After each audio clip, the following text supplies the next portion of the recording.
Tokkotu niitii fuudhe. Niitii isaa tana ni shakka. Gaaf tokko osoo dhiirri mana kee jiru itti dhufe. Yeroo inni hulaa ol isheenuu inni sun foddaan bahe.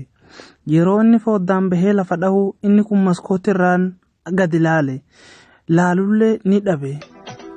Sun baqatee kun gadi bahe. Akkanaaf akkana laalee umaa dhabe. Deemuudhaaf motora isaa bira dhaqe. Jaartiin gaditti baatee akka nama uumaan balleessinii salaamte. Innillee itti garagalee naa fuudhii qulfii motoraa jeen. Ishinillee fuutee dhufteef. Inni motora isaa kaafatee kara imala isaatti deemuu eegale. Hulaa gadi cuftee mana keessa ol garagalte. Inni yeroo motora kaafatee deemu kanatti gurbaa wayii argatee asinaa taa'ii nama as jirummoo laalii nama as dhufu laalii natti hiikaa jeen. Deemee yeroo kana jeen ishiin gabbaate. Gurbaan jaarsishii bahee agarraan isa kana harkaan waamte. Harkaan waamtee yeroo ishiin kottuu jettuun inni sunis isa sallaaluu jira waan ta'eef ol dhufee saakiliidhaan ol sheene. Saakilii isaa mana galfate. Eega saakilii isaa mana galfatee booda mucaa inni sun arge.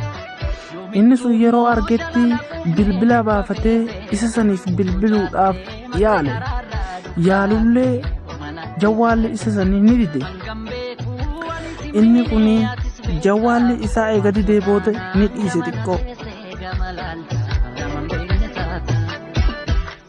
Ammallee irra deddeebisee yaale. Irra deddeebisee yaalullee ni bu'ee fi kottuu namichi dhufee mana sheeneeraa kottuu jeen. Yeroo inni dhufetti yeroo mana seene kanatti gurbaanni kun olitti seenuuf waan jaartiin kan isaan ta'iniif inni kunis ni beekaa irraa dhaabbate. Abbaan isa sanii garuu dalagaaf waan bakka fagoo deemee tureef dafee hin dhufne.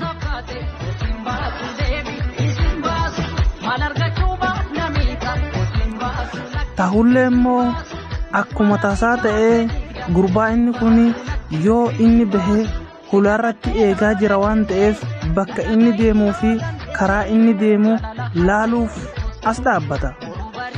Inni sun dafee dhufuu dinnaan ammas jawwaala itti deebise. Maalii hin dhuftuu gurbaan bahuu fi jechuun eegale. Eegas booda gurbaanis hayyeeniin dhufaa achuma dafiin eegi jeen ni dhufe. Eega bira gahee booda motora isaa achuma dhaabee keessa jiraa mana jiraa jeen. Mana jiraa jeen.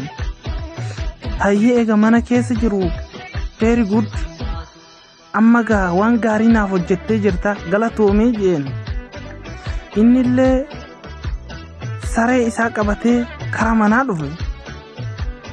Eega kara manaa dhufee booda suuta je'ee hulaa qulfiin banuuf yaale.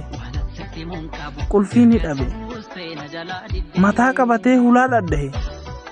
Eega hulaa dhadhahe booda foddaadhaan laaltee akka jaarsa ishii ta'e beekte.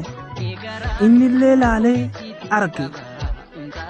Inni foddaan akkana as bahee of jalatti gad ilaaluudhaaf asii yeroo inni ol sheene utaaluuf jira.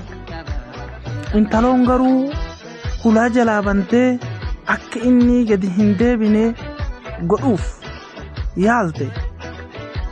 Gurbaanni kun laalee yeroo inni sheene foddaadhaan rarra'ee gad utaale. Eega utaalee ni fiigutti seene. Gurbaanni kun foddaan laalee arge.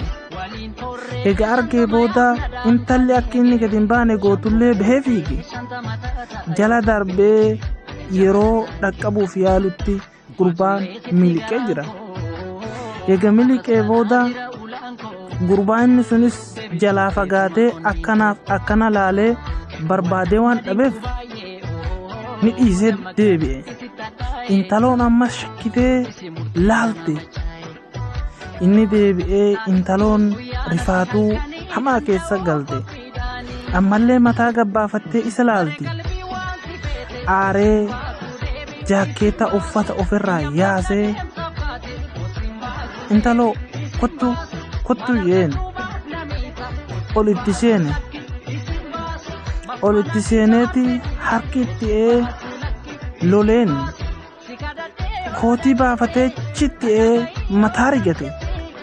Ati nama biraan irratti ilaaltaa jeen saakila gabbaasee darbe. Erga saakila darbee booda olitti garagale.